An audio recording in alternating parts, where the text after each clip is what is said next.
ভারতবর্ষের ৭৮% পুরুষ মাছ, মাংস অথবা চিকেনের উপর নির্ভরশীল। মেয়েদের মধ্যে ৭০% হারে মহিলারা এই মাছ, মাংস এবং চিকেন আস্বাদন করে থাকেন প্রতিদিন। ভারতবর্ষের মধ্যে সবথেকে বেশি মাংসভোজী হচ্ছে নাগাল্যান্ড। তারা ৯৯.৮% আমিষভোজী বলে চিহ্নিত হয়েছে। ন্যাশনাল ফ্যামিলি হেলথ স্কিমের অন্তর্ভুক্ত একটি সমীক্ষায় এই সমস্ত তথ্য উঠে এসছে। নাগাল্যান্ডের পরে দ্বিতীয় স্থানে রয়েছে আমিষভোজীর তালিকায় পশ্চিমবঙ্গ। পশ্চিমবঙ্গে মোট ৯৯.৩% মানুষ আমিষভোজী।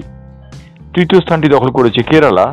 কেরালার আমিষভোজীর সংখ্যা ৯৯.১%। উল্লেখযোগ্য, দেশের মধ্যে ভেজিটেরিয়ান অথবা ভেগির সংখ্যা সব থেকে কম এবং ভারতবর্ষে ভেগির সংখ্যা ১%-এরও কম বলে এই সমীক্ষায় জানানো হয়েছে।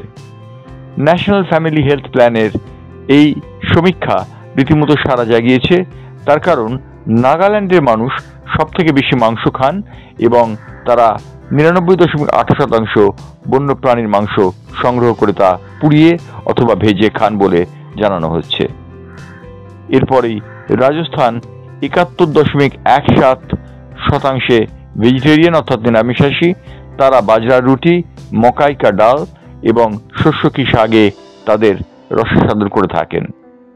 রাজস্থান ভেজিটেরিয়ান অর্থাৎ তারা ভেজিটেরিয়ান হিসেবে সব থেকে সেরার স্থানটি অর্জন করেছে। উল্লেখযোগ্য, পশ্চিমবঙ্গে মাছ প্রিয় বাঙালি এবং মৎস্য মারিব খাইব সুখে এই আপ্তবাক্যে বিশ্বাসী হয়ে মৎস্যপ্রিয়তায় পশ্চিমবঙ্গ সবার শীর্ষে স্থান দখল করেছে। উল্লেখযোগ্য যে ভারতবর্ষের সমস্ত পপুলেশনের মধ্যে দেখা যাচ্ছে পশ্চিমবঙ্গ মৎস্যপ্রিয়তায় সবার উপরে রয়েছে। ব্যুরো রিপোর্ট, বাংলার পালস টিভি।